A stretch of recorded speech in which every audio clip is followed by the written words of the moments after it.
Let's do some quick math. Say you're 21. You can invest 2000 rupees a month. But instead of starting today, you wait 1 year because you want to feel more confident. Sounds harmless, right? Wrong.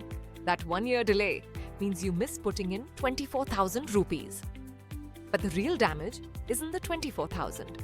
It's the years of compounding that money never got.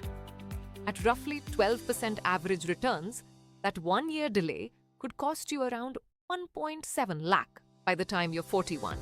Read that again. 1 year, 1.7 lakh. Now here's the crazy part.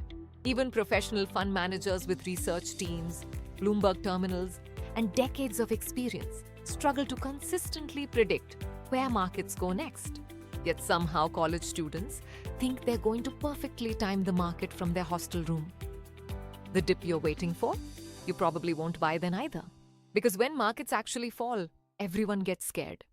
People don't buy crashes, they watch them. So what do? Simple. Stop trying to be smart, be consistent, pick a date, maybe the day your stipend hits, maybe the 5th of every month.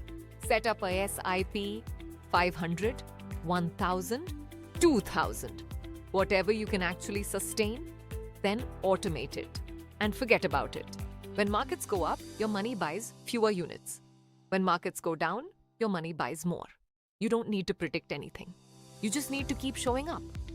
That's it.